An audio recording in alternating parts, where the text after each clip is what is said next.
مستمعین کرام السلام علیکم ورحمۃ اللہ تعالی وبرکاتہ۔ وعلیکم السلام ورحمۃ اللہ تعالی وبرکاتہ۔ سبحان اللہ سبحان اللہ۔ الحمد للہ رب العالمین،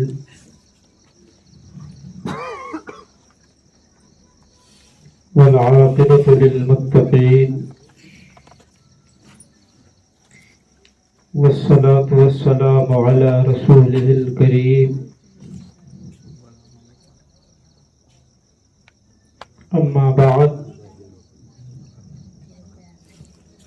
فاعوذ باللہ من الشیطان الرجیم، بسم اللہ الرحمن الرحیم،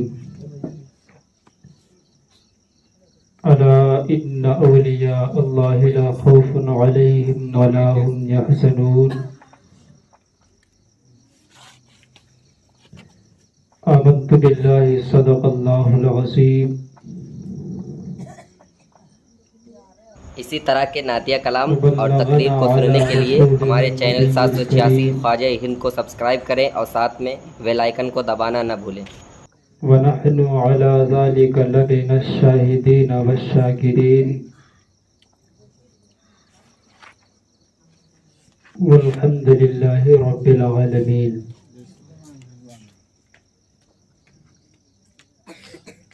حضرات، آئیے کچھ عرض و معروف سے پہلے گنبد خضرا میں آرام فرمانے والے آقا و مولا حضور تاجدار مدینہ صلی اللہ تعالی علیہ وسلم کی مقدس بارگاہ میں جھوم جھوم کر نذران عقیدت پیش کریں۔ پڑھیے بابا سے بلند۔ اللہم صلی علی سیدنا سفیدہ حبیبنا کریمنا مولانا محمد صلی اللہ علیہ وسلم، نحن عباد محمد صلی اللہ علیہ وسلم، صلاۃ و سلام علیک یا رسول اللہ صلی اللہ تعالی علیہ وسلم۔ حضرات، بڑے خوشی کی بات ہے کہ بھائی محمد توفیق صاحب نے شادی خانہ آبادی کے موقع پر اس محفل کا انعقاد کیا ہے۔ اللہ رب کریم اس محفل کے صدقے میں اس شادی کو حضور صلی اللہ علیہ وسلم کی سنتوں کے مطابق ادا کرنے کی توفیق عطا فرمائے، اور